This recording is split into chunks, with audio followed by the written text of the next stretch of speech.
Muy buenos días, Dios les bendiga grandemente. Vamos a iniciar con este mensaje en oración. Maravilloso Padre Celestial, Señor, nos gozamos hoy en este día de poder estar en tu santa presencia, de poder buscar tu rostro, de poder leer tu palabra, de poder alabar tu nombre. Y Padre Santo, mientras escudriñamos las Escrituras, en el nombre de Cristo te pedimos que tú dirijas nuestros pensamientos, que seas tú el que esté hablando a nuestras vidas. Y Señor, que esta preciosa salvación que nos has dado por medio de tu Hijo Jesucristo dé todos los frutos que tú esperas en cada uno de nosotros. Porque ha sido grande el precio que has pagado por nuestra redención y es necesario, Señor, que una inversión tan grande dé también resultados grandes. Obra pues en nuestras vidas, completa la buena obra que has iniciado en nosotros y ayúdanos para que podamos hacer tu santa voluntad, para que podamos dar los frutos que tú esperas y para que esta tu iglesia, como toda la iglesia en todas partes del mundo, esté preparada para ese gran día cuando suene la trompeta y los muertos en Cristo resuciten primero y los que hayamos quedado seamos transformados y tu iglesia sea presentada santa, sin mancha, sin arruga, para estar en tu santa presencia por toda la eternidad. Perdona, Padre, nuestros pecados y danos ese arrepentimiento que es para salvación y vida eterna. Pues te lo pedimos en Cristo Jesús, nuestro Señor y Salvador. Amén.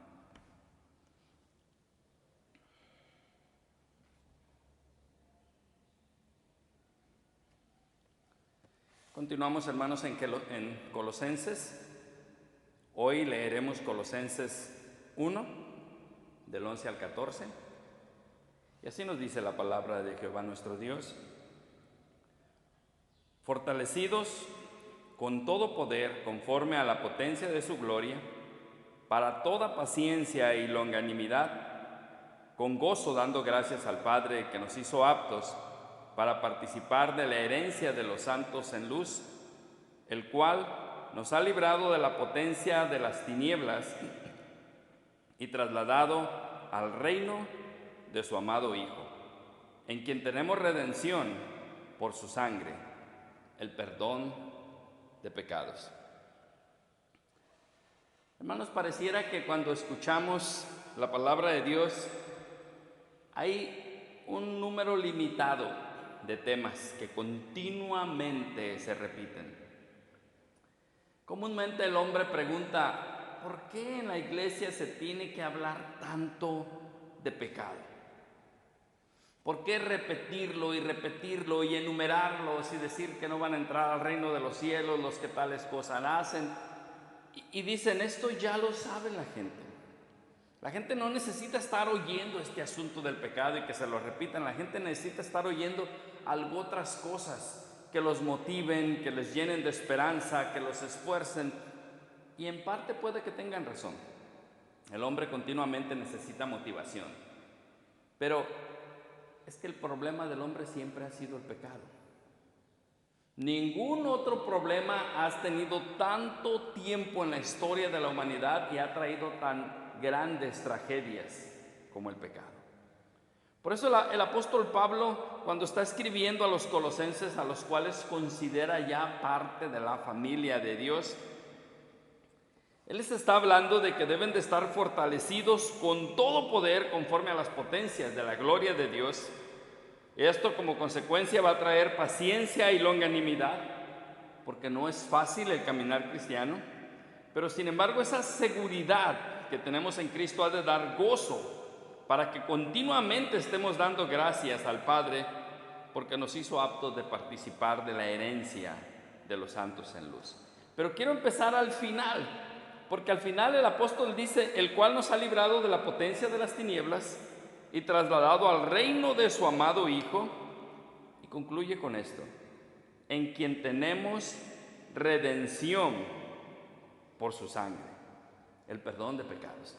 Y esto yo lo voy a titular Camino al cielo. Ese camino angosto, pero seguro, que todo cristiano debe de tomar para que finalmente llegue hasta las puertas del cielo y sea recibido en gloria. Y como primer punto vemos entonces que las puertas a este camino es la redención por la sangre del Cordero. ¿Y qué es redimir o qué es redención? Redención es conseguir la libertad de una persona mediante el pago requerido. Esto es, esta persona no es libre, de igual manera no se puede liberar a sí mismo y necesita que alguien venga y pague el precio que se le ha puesto o la deuda que tiene o el compromiso que se echó a fin de que pueda salir en libertad. Esto es redimir. ¿Y nosotros de qué fuimos redimidos? Bueno, ya la palabra de Dios nos dice que del pecado. ¿Pero qué es pecado? ¿Por qué este tema se ha de repetir tanto en la iglesia? ¿Y por qué este tema ha de ser el tema de continua predicación? Incluso la palabra de Dios es el tema que inicia ya en Génesis y es el tema que finalmente se resuelve en Apocalipsis. Pecado. Ningún otro tema es repetido en tantas ocasiones. E incluso los estudiosos, algo extraño que les parece, contrario a todos los movimientos y pensamientos de hoy, se han dado cuenta que el Señor Jesucristo habló más del infierno como consecuencias del pecado que del cielo mismo. Entonces, sin duda alguna es un tema importante, pero ¿qué es pecado? La palabra de Dios en 1 de Juan 3:4 nos dice: todo aquel que comete pecado infringe también la ley, pues el pecado es infracción de la ley. De manera que, ¿qué es en sí pecado? Pecado es infracción de la ley, es ir en contra de la ley. ¿Qué ley? La ley de Dios. ¿Y qué si no la sabemos? ¿Y qué si nunca la hemos estudiado? ¿Y qué si nunca llegó a nuestros oídos? Y de alguna manera podemos pensar en todas aquellas generaciones que nos anteceden, las cuales nunca escucharon de la ley. Bueno, o por lo menos nosotros así pensamos. Si el pecado es infracción de la ley, entonces ¿qué hay de los que no conocen la ley? ¿También se las ha considerado pecado? Bueno, vayamos a Romanos 5:12, del 12 al 14, y veamos qué nos dice la palabra de Dios. Por tanto, como el pecado entró en el mundo por un hombre, y por el pecado la muerte, así la muerte pasó a todos los hombres, por cuanto todos pecaron. Pues antes de la ley había pecado en el mundo. Pero donde no hay ley, no se inculpa de pecado. No obstante, reinó la muerte desde Adán hasta Moisés. Aún en los que no pecaron a la manera de transgresión de Adán, el cual es figura del que había de venir. Si la muerte vino por el pecado, y la muerte reinó aún mucho antes de que la ley se diera de manera formal y escrita, ¿cómo es que reinó la muerte? ¿Cómo es que después de Adán todos mueren a pesar de que no había una ley escrita? Ahí mismo en Romanos, pero versículos antes, Romanos capítulo 2, versículos del 12 al 15, nos dice la palabra de Dios: porque todos los que sin ley han pecado, sin ley también perecerán. Y todos los que bajo la ley han pecado, por la ley serán juzgados. Porque no son los oidores de la ley los justos ante Dios, sino los hacedores de la ley serán justificados. Porque cuando los gentiles que no tienen ley hacen por naturaleza lo que es de la ley, entonces, aunque no tengan ley, son ley para sí mismos, mostrando la obra de la ley escrita en sus corazones, dando testimonio su conciencia y acusándoles o defendiéndoles sus razonamientos. Miren cómo la palabra de Dios dice que efectivamente el pecado es la infracción a la ley, pero no es exclusiva y necesariamente la ley escrita. Es la ley escrita de Dios, manifestada no solo en los 10 mandamientos, hay muchas otras leyes y estatutos, pero de manera principal ahí, en donde nos es evidente qué es lo que Dios demanda de nosotros, y cuando vamos en contra de ello, esto es pecado. Pero aquel que no conoce la ley, queremos empezar ahí, porque esta ha sido la excusa de muchas personas. Incluso hay quien se pregunta, si alguien nunca ha escuchado el Evangelio y no sabe de la ley, entonces ¿por qué perturbarlo?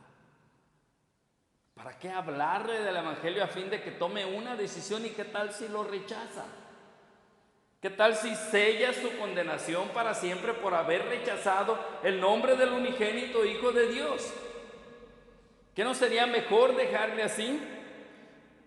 El asunto es que hay una ley escrita en nuestros corazones. Una ley que es parte de nuestra conciencia, aunque nunca hayamos escuchado los 10 mandamientos. Aunque nosotros mismos al infringirlos no tengamos el más mínimo remordimiento, sin embargo, esa ley escrita en nuestros corazones nos da testimonio de que aquello que hemos hecho no es correcto y que por lo consiguiente es erróneo. Es muy simple. Podemos empezar con la mentira y podemos pensar una comunidad donde realmente no distingue entre la verdad y la mentira, no tiene leyes para la verdad y la mentira, y cada uno puede decir lo que quiera. Incluso en nuestra sociedad hoy hay quien se puede excusar diciendo fueron mentiras piadosas, o fueron mentiras blancas, o fueron mentiras sin intención de ofender. Pero fíjate cómo muy dentro en tu ser, cuando alguien te miente a ti con una mentira piadosa, o con una mentira blanca, o con una mentira sin la intención de ofenderte, finalmente te molesta. ¿Pero por qué? Si tú mismo has mentido una enorme cantidad de veces, ¿y por qué de pronto sientes esa molestia si alguien te miente, especialmente cuando te das cuenta? Porque hay una ley escrita en tu corazón. Y a pesar de que tu conciencia no te dice nada a ti cuando tú mientes a otro, sin embargo, te es incómodo y molesto cuando otro te miente a ti, dándote testimonio que aquello es malo. Lo mismo es con la propiedad. Nosotros podemos ver cómo un niño desde muy pequeño puede ir a otra casa y aquel niñito, aquel bebé, agarra objetos que le pertenezcan a alguien más y se los lleva, y sin duda alguna podemos decir, no está robando porque es inocente, porque no existe en él el concepto de robar y porque tampoco hay una ley todavía para él. No le han enseñado sus padres. Se van a esperar a que tenga cierta edad para empezar a decirle, no robarás. Esto es tuyo, esto es de alguien más. Puede ser. Pero déjame te digo que ese mismo bebé, si otro bebé le quita algo que considere suyo, se molesta y llora y sabe que está mal. Y es tan solo un bebé y es inocente y no entiende nada de esto, pero él no sabe que es egoísmo lo que está experimentando. Él no sabe que es un pecado lo que está cometiendo. Él es inocente de ese aspecto. Sin embargo, la ley escrita en su corazón la hace que se sienta incómodo y molesto si alguien le quita algo que considera suyo. Y lo mismo va a pasar en todos los aspectos de nuestra vida. Una persona completamente irrespetuosa se sentirá mal cuando a alguien le falta el respeto, aun cuando él le falta el respeto continuamente a los demás.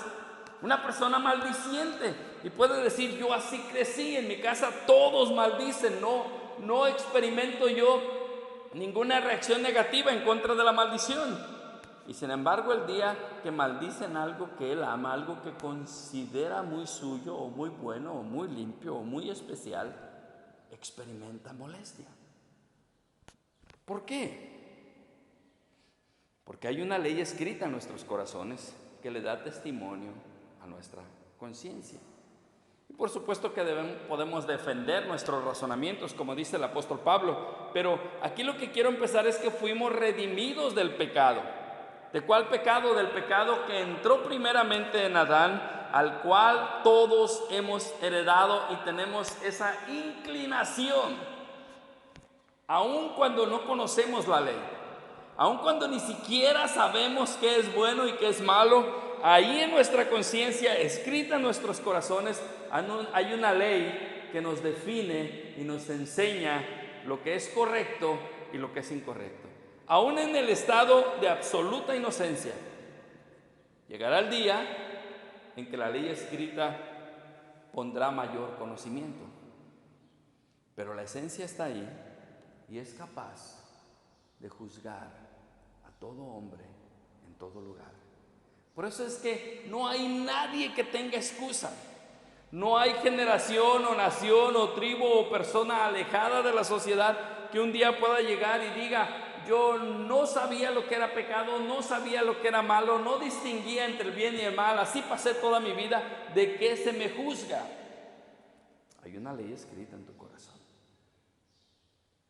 Puede que no experimentes nada cuando tú se lo haces a alguien más, pero sin duda alguna experimentarás algún tipo de rechazo, incomodidad o dolor cuando alguien más te lo hace a ti. Pero la ley viene a mostrar el pecado en su verdadera naturaleza, más allá de lo que puede alumbrar la sola conciencia, convirtiéndose en una realidad realmente abrumadora. Miren cómo dice la palabra de Dios en Romanos 5:20. Pero la ley se introdujo para que el pecado abundase. Mas cuando el pecado abundó, sobreabundó la gracia, para que así como el pecado reinó para la muerte, así también la gracia reine para la justicia, para vida eterna, mediante Jesucristo, Señor nuestro. De manera que la ley fue introducida para poner en evidencia el pecado, para remover toda excusa y para que realmente pudiéramos ver su magnitud. Miren, una de las maneras en la que podemos ver la maldad del pecado en toda su plenitud es cuando nos damos cuenta el precio que Cristo tuvo que pagar por él. Pero vamos a regresar a nuestro tema y vamos allá a Romanos 7 y vamos a leer del 7 al 12, porque hay algunas preguntas. Si la ley se introdujo para que el pecado abundase, pero cuando el pecado abundó, sobreabundó la gracia, esto es, finalmente cuando el hombre tuvo plena conciencia de lo que es el pecado y de su condición espiritual, entonces Dios envió gracia sobreabundante a fin de podernos perdonar y limpiarnos de toda maldad. En Romanos 7:7 se hace una pregunta: ¿qué diremos pues? ¿La ley es pecado? Y es una pregunta correcta. Bueno, si la ley se introdujo para que se pudiera ver la magnitud del pecado y de esa manera el pecado abundase, ¿será la ley pecado? Y la respuesta es: en ninguna manera. Pero yo no conocía el pecado sino por la ley, porque tampoco conociera la codicia si la ley no dijera: no codiciarás. Mas el pecado, tomando ocasión por el mandamiento, produjo en mí toda codicia, porque sin la ley el pecado está muerto. Y yo sin la ley vivía en un tiempo, pero venido el mandamiento, el pecado revivió y yo morí.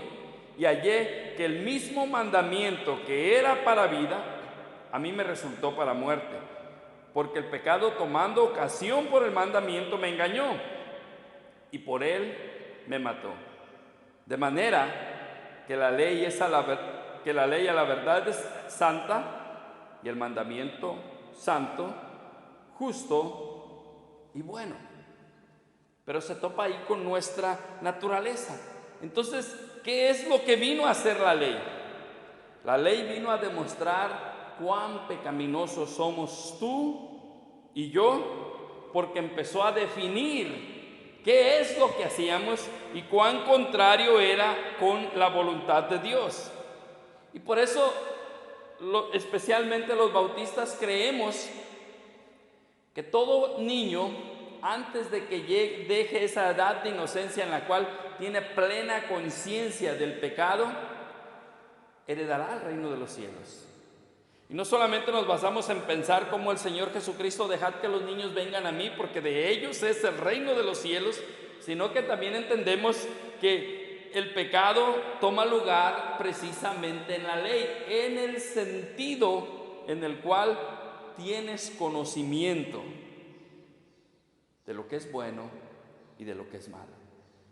Porque hemos mostrado cómo aún un bebé peca y toma lo ajeno, y miente, y chantajea, y hace berrinches. Y todo esto, de alguna manera, en su conciencia entiende que no está bien. Sin embargo, no tiene la capacidad de discernir entre lo que es bueno y lo que es malo. Pero llegada a cierta edad, aquel niño dejará de ser niño y será un adolescente o un joven, el cual es muy consciente de sus actos y entiende cuando aquellos actos son buenos y son malos, y a partir de ese momento será responsable de sus acciones. En el pueblo judío la costumbre era llamar a un jovencito hijo de la ley entre sus 12 y 13 años. Una vez que hubiera estudiado la ley y hubiera dejado esa etapa de inocencia, ahora se convertiría en alguien responsable de sus acciones. Así que nosotros, cuando somos expuestos a la ley, por la ley me doy cuenta que miento ante el Dios verdadero. Me doy cuenta que codicio. Y cuando me doy cuenta que codicio, también me doy cuenta que soy mal agradecido. Me doy cuenta que no bendigo a mis padres ni les doy honra. Por lo contrario, les causo molestias y les causo dolores y les causo penas. Me doy cuenta que me quedo con lo ajeno, despreciando la justicia de Dios. Y si esto fuera poco, me doy cuenta que no adoro ni sirvo al Dios verdadero que me dio la vida. De eso se encarga la ley. Y es donde finalmente podemos entender de qué es lo que necesitamos ser redimidos. Dejando esto sin argumentos de que verdaderamente el hombre no puede salir de la situación en la que se encuentra, en la cual su propio pecado le condena. Y lo que es peor, aun cuando la ley le revela su pecado, él mismo no quiere salir de él por el placer temporal que el pecado produce. Yo pudiera decir, preferible fuera que no conociese la ley. Preferible fuera que no escuchara yo el evangelio de Cristo Jesús, que me dejaran en la situación en la que estaba, porque entonces así por lo menos no rechazaría los mandamientos de Dios, los cuales ahora que entiendo cuáles son y me muestran realmente mi pecado, no puedo dejar de cometer mi pecado.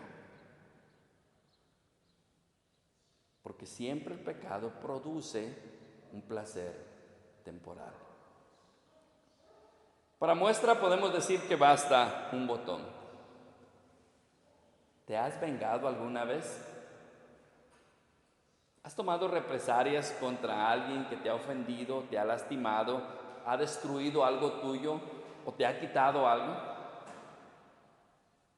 Si te das cuenta el placer que trae consigo mismo la venganza, el ver que alguien pague por sus hechos y que sienta lo que sentiste. Y de pronto, cuando te das cuenta que el Señor nos llama no a vengarnos, sino más bien a orar por los que nos persiguen, por nuestros enemigos, en ese momento podemos ver que la ley no es algo apetecible. Por eso decía que la ley se encarga de mostrarnos nuestra realidad y que realmente es abrumadora. El pecado es más terrible de lo que pensábamos. Está aún en nuestros huesos. Pareciera que es algo de lo que respiramos y estamos acostumbrados a hacerlo, de tal manera que aún cuando se nos muestre que es malo, no queremos dejar de hacerlo, porque no solamente nos hemos acostumbrado a él, pero también nos agrada.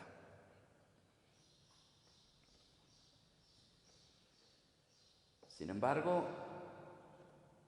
este problema del pecado el Señor lo resolvió en Cristo Jesús.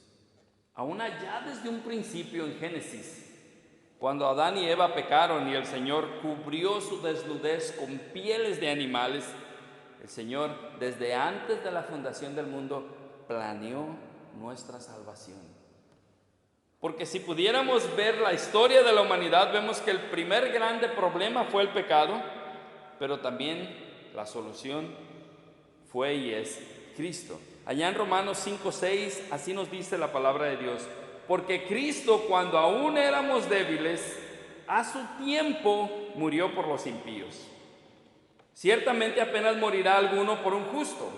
Con todo, pudiera ser que alguno osara a morir por el bueno, mas Dios muestra su amor para con nosotros en que, siendo aún pecadores, Cristo murió por nosotros. Si Dios tenía planeada nuestra salvación, ¿para qué darnos la ley? Si Dios vio cómo nos hundíamos en el pecado, y si Dios vio que la conciencia podía decirnos lo que era bueno y lo que era malo en una manera más tenue, sin que nos sintiéramos mal, sin ver realmente la maldad de nosotros, ¿por qué mostrarnos la ley si tenía planes de salvarnos? Porque es precisamente la función de la ley ante la salvación. Hasta que el hombre ve su condición, hasta que el hombre ve su realidad, y hasta que el hombre ve las consecuencias de todos sus actos y la maldad que hay en él, y con la maldad que ha pecado contra Dios, hasta entonces se humillará y pedirá perdón. Mientras tanto, no será tan malo. Y por eso es tan importante en la predicación del Evangelio poder enseñar la ley de Dios. Porque hoy en día, ¿cuántas personas nos encontramos que no son tan malas? No he matado, dicen ellos. No he robado. Digo alguna que otra mentirilla, pero no pasa de ahí. Y sin embargo, ¿qué les muestra la ley? Muestra cómo la mentira, aún las blancas, son realmente ofensivas. Muestra las maldiciones que salen de su boca. La misma boca que pretende alabar a Dios maldice a sus hermanos y a los demás. Muestra el deseo continuo y la codicia de tener más y la ingratitud hacia Dios porque nunca nos es suficiente. Muestra la malicia en el corazón del hombre. Muestra la lascivia. Muestra en que no satisfecho con lo que tienes, siempre estás deseando lo que alguien más tiene. Y esto con relación a nuestro prójimo. Pero muestra también nuestra ingratitud hacia el que nos dio la vida. Muestra nuestra falta de respeto al pronunciar su nombre en vano. Y muestra nuestro desprecio a sus ordenanzas al despreciar su día de reposo y al inclinarnos y postrarnos ante dioses falsos que realmente son nada. Pero una vez que la ley hace su trabajo, entonces ahora no nos queda otra alternativa más que voltear a Dios para mirar quién puede rescatarnos. En Primera de Pedro 1, del 1 al 18 y del 18 al 20, la palabra de Dios dice: sabiendo que fuiste rescatados de vuestra vana manera de vivir, la cual recibiste de vuestros padres, no con cosas corruptibles como oro o plata, sino con la sangre preciosa de Cristo, como de un cordero sin mancha y sin contaminación, ya destinado desde antes de la fundación del mundo, pero manifestado en los postreros tiempos por amor de vosotros. Una vez que estamos preparados, una vez que vemos nuestra maldad, Una vez que estamos dispuestos a humillarnos y a suplicar el perdón de Dios, el Señor nos muestra su preciosa salvación. Y como juez justo que Él es, sin duda alguna, tenía que hacer justicia. Muy adentro en nuestros corazones, o posiblemente a causa de nuestras viejas costumbres, cuando pensamos en Dios salvándonos, en Dios perdonando nuestros pecados, no lo imaginamos como un juez que nos voltea a ver y nos dice: has sido justificado, tus pecados han sido removidos de ti, y puedes retirarte y eres libre y puedes vivir la vida como tú quieras, porque todo aquello que se te acusaba fue removido. Pero la verdad es que alguien tiene que pagar por los pecados que cometimos. Aún en este mundo, si un juez ignora a la víctima y deja ir al culpable por el hecho de que se arrepiente o de que llora o de que suplica, ninguno de nosotros lo consideraría un juez justo. Todo lo contrario, diríamos realmente que es un juez corrupto. Imagínate tú que alguien ha tomado algo tuyo, o te ha hecho algún daño, o te ha causado alguna pérdida grande. Y cuando tú vas a corte, aquel individuo, después de que llora y se arrepiente y se lamenta, el juez lo voltea a ver y le dice: vete en paz, no te preocupes por lo que hiciste, todo está resuelto. ¿Qué pensarías tú de un juez así? A ti que te fue causado el daño, tú que tuviste la pérdida. Alguien tiene que pagar. Y ese alguien fue nuestro Señor y Salvador, Cristo Jesús. Por eso cuando leímos hace un momento Romanos 5:6, se nos está recordando que cuando aún éramos débiles, a su tiempo murió Él por los impíos, para que en nuestra mente no exista la idea de que de alguna manera merecíamos ser redimidos. Que cuando fuimos rescatados de nuestra vana manera de vivir, y esto con la sangre preciosa de Cristo, no fue porque nosotros hubo algún mérito o porque lo merecíamos. De eso se encargó la ley, de recordarnos a cuál era nuestra condición, cuál era la magnitud del pecado y qué es lo que realmente merecíamos. Porque si hemos de hablar para entrar en este camino al cielo del que en esta porción de la Escritura trataremos de cubrir, estamos empezando por la puerta, porque muchos de alguna manera creen que merecen estar ahí. Incluso se comparan con los demás y los ven mucho peor que ellos, y es muy probable incluso que también en su testimonio a la hora de hablar de cómo fueron rescatados puedan repetir estas palabras: yo no era tan malo. Muy probable nací en un hogar cristiano, empecé a ir a la escuela, a la iglesia desde muy pequeño, a leer la Biblia, apenas sí empecé a aprender a leer. Algunos dirán incluso yo aprendí a leer con la Biblia. No voy a fiestas, no tomo, no fumo, no maldigo, no soy irrespetuoso. Realmente no era malo. Y tendríamos que preguntarle: ¿y de qué fuiste redimido? Porque si Cristo vino a redimirnos de nuestros pecados, quiere decir que estábamos prisioneros o en deuda o en una condición contraria a nuestra libertad, y alguien tuvo que pagar para que saliéramos libres. Pero es muy probable que quien piense así no se ha expuesto a la ley aún. Aún no ha revisado los mandamientos de Dios y aún no ha visto que con infringir uno se hace culpable de todos.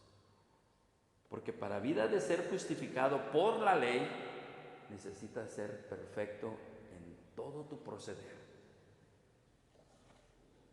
Pero no fuimos rescatados porque lo merecíamos o porque nosotros hubo algo o porque éramos dignos, sino que cuando aún éramos débiles, cuando aún éramos pecadores, Cristo murió por nosotros. ¿Cómo podríamos despreciar una salvación tan grande? ¿O cómo podríamos descuidarla? viendo la condición en la que nos encontrábamos cuando fuimos redimidos y el precio que se pagó por nosotros. Quiero invitarte a que hagas un pequeño ejercicio. A ti, que a lo mejor no eras tan malo cuando viniste a Cristo. A ti, que a la hora que te preguntan por tu testimonio no tienes nada extraordinario que decir, porque prácticamente vivías en la iglesia y eras bueno en todos tus asuntos. Yo quiero hacerte una pregunta. ¿Has leído la ley de Dios? ¿Has escuchado en su ley que los mentirosos no entrarán al reino de los cielos? Allá en Apocalipsis el Señor tiene el cuidado de decir todos los mentirosos. No algunos sí, algunos no. Todos los mentirosos quedarán fuera. Y me basta ahí porque no es necesario avanzar más. Porque puedes pensar que nunca has robado. Puedes pensar que nunca has maldecido. Puedes pensar que no eres ni siquiera borracho, mucho menos fornicario o adúltero. Has tenido una vida ejemplar. Y sin embargo, algo que la sociedad hace ver tan simple como la mentira está en completa oposición a lo que Dios representa, la verdad. La ley se encarga de eso. No podrás entrar en este camino al cielo sin antes no ser expuesto ante la ley, sin antes darte cuenta cuánta maldad hay realmente en tu corazón. Porque hasta que te des cuenta de ello, suplicarás que la sangre de Cristo derramada en la cruz por el perdón de pecados sea aplicada en tu vida. Mira, muchos van por el mundo creyendo que le han hecho un favor a Dios al recibirlo como Señor y Salvador, al aceptarlo. Otros, desgraciadamente, como vendedores, y muy buenos vendedores, por cierto, ofrecen a Dios de esa manera. Dale una oportunidad a Cristo. Ya calaste todo, la vida no te satisface, dale una oportunidad a Cristo. Otros incluso se atreven a pensar, Dios te está rogando que vengas a sus pies y te perdone. Nunca han sido expuestos a la ley de Dios. Muy probablemente lo único a lo que han sido expuestos es a la ley escrita en sus corazones, la cual pronto apaciguaron, considerando que otros también lo hacen. Cuando su conciencia les dijo que no estaba bien, inmediatamente dijeron, otros también lo hacen. Otros, incluso considerados buenas personas o incluso religiosos, lo hacen. Y de esa manera su conciencia se calmó. Estudia la palabra de Dios, ve a la ley de Dios. Date un tiempo para que mires sus mandamientos, para que mires la perfección que demanda el ser justificado por las obras. Y cuando te des cuenta que realmente es imposible cumplirla al pie de la letra, entonces ahora sí quizás puedas voltear a Cristo. Y ya no como quien le hace un favor, ya no como quien le va a dar una oportunidad a ver si satisface sus demandas o te saca de tus problemas o te trae paz porque estás angustiado, sino más bien como aquel que sabiendo que va rumbo al infierno, que sabiendo la condenación que merece, está dispuesto a recibir el amor tan grande que Dios nos manifestó. Porque nunca entenderás el sacrificio tan grande que el Padre hizo al enviar a su Hijo si no te paras delante de la ley y te analizas quién realmente eres y cuán pecaminoso es tu proceder. Allá en Romanos 8:32 es un versículo que el mundo nunca entenderá si no se para ante esa primera puerta para entrar al camino al cielo. Dice la palabra de Dios, el que no escatimonia a su propio Hijo, sino que lo entregó por todos nosotros, ¿cómo no nos dará también con él todas las cosas? Pero ¿cómo ¿cómo entenderías que Dios no escatimó en nada por tu salvación si tú mismo no te has dado cuenta la verdadera condición espiritual en la que te encuentras? Este camino al cielo que el apóstol Pablo está dando a los colosenses, empezando del versículo 14 hacia atrás, lo voy a leer para que lo podamos ver como una pauta en nuestro crecimiento espiritual. En quien tenemos redención por su sangre, el perdón de pecados, dice el 14, y leo el 13, el cual nos ha librado de la potestad de las tinieblas y trasladado al reino de su amado Hijo, y leo el 12, con gozo dando gracias al Padre que nos hizo aptos para participar de la herencia de los santos en luz, y leo el 11, fortalecidos con todo poder conforme a la potencia de su gloria para toda paciencia y longanimidad. El caminar cristiano no es fácil, especialmente por la oposición que este mundo presenta, por lo apetecible del pecado, por lo engañoso del mundo y por lo maligno de Satanás. Pero una vez que entras a la puerta, el camino es recto, la protección es segura y el fin está a la vista, a fin de que te fortalezcas en la esperanza de la vida eterna.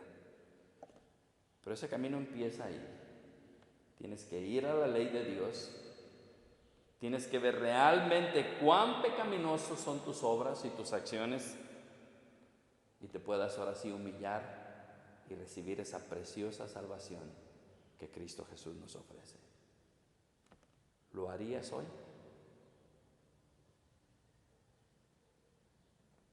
Porque de seguir como has vivido, excusándote, no sintiéndote tan malo, comparándote con otros peores que tú, lo único que aseguras es que finalmente, por cuanto todos pecaron, están destituidos de la gloria de Dios, incluyéndote a ti.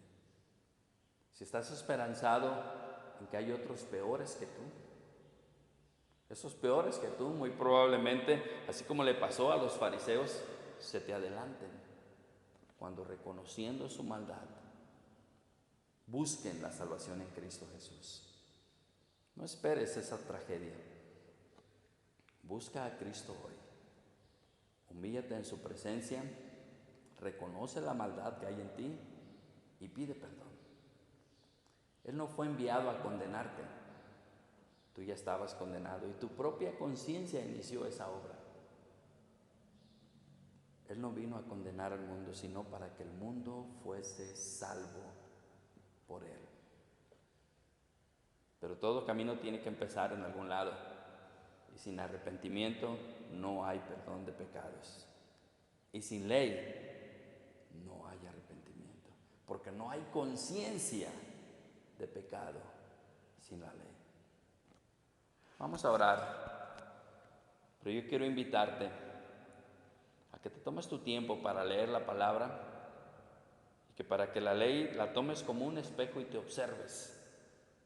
Y entonces, viendo la magnitud de tu pecado, puedas buscar a Cristo. Porque precisamente para eso lo envió el Padre, para perdonar nuestros pecados y limpiarnos de toda maldad. Vamos a orar. Maravilloso Padre Celestial, Señor Dios Todopoderoso, tu obra, Señor, es perfecta. Y no es hasta que venimos a las Escrituras que podemos entenderla. Señor, cuando estábamos muertos en nuestros delitos y pecados, nos diste vida. Cuando aún éramos pecadores, Cristo murió por nosotros. Cuando ni te buscábamos, ni te pensábamos, ni teníamos en nuestros propósitos honrarte y glorificarte, tú ya habías iniciado la obra de nuestra salvación. Y a su tiempo despertaste nuestra conciencia. Y a su tiempo, por medio de la ley, nos mostraste nuestro pecado. Pero no nos dejaste ahí, sino que el sacrificio de Cristo en la cruz fue, es y será suficiente para limpiarnos de toda maldad e incluso santificarnos y ayudarnos a perseverar firmes y fuertes hasta el fin. Señor, todos los tiempos tienen su mal y tienen sus luchas. Y ahora en el nuestro está el desánimo, está la desesperación, está la apostasía, está la mentira por todos lados, están las fantasías, están los falsos profetas. Y son tiempos difíciles. Si son difíciles para el que cree, ¿cuánto más para el que aún no ha creído? Pero gracias y gloria sea a ti, Padre, que la salvación no depende ni del que corre ni del que quiere, sino de ti que tienes misericordia. Obra en tu iglesia, en los que ya se congregan, Padre Santo, para que busquen tu rostro y sean prosperados en su caminar. Obra en el que aún no te conoce, para que cuando vea la magnitud de su pecado, corra a los pies de Cristo y suplique ser perdonado y reciba de él salvación y vida eterna. Ten misericordia de todos nosotros. Ayuda, quiero poner de manera particular, Señor, delante de ti a los enfermos, a los que están luchando entre la vida y la muerte. Que primeramente y antes que nada toques su alma, perdones sus pecados y que tú les confirmes a su espíritu que sus nombres están escritos en el libro de la vida, que son tus hijos y tú tu Padre. Pero aquellos que aún no te han recibido y que están ahí en la frontera de la vida y la muerte, Padre, envía a quien les hable de ti para que no se pierdan eternamente. Señor, perdona nuestros pecados y fortalécenos en nuestro día a día. Te pediríamos que ya esta pandemia termine pronto y que podamos volver a nuestra realidad. Pero no es eso lo más importante, sino que tu palabra llegue hasta lo último de la tierra, que los que han de ser salvos sean despertados y que te busquen desesperadamente para salvación, y los que ya son salvos se ocupen en esa salvación tan grande que nos has dado. De las demás cosas tú tienes control y tú sabes cuál es su propósito y cuál es su fin. En tus manos estamos. Haz tu preciosa voluntad en nosotros, porque realmente tu voluntad es buena para con nosotros. Pues te lo pedimos, Padre, en Cristo Jesús, nuestro Señor y Salvador. Amén.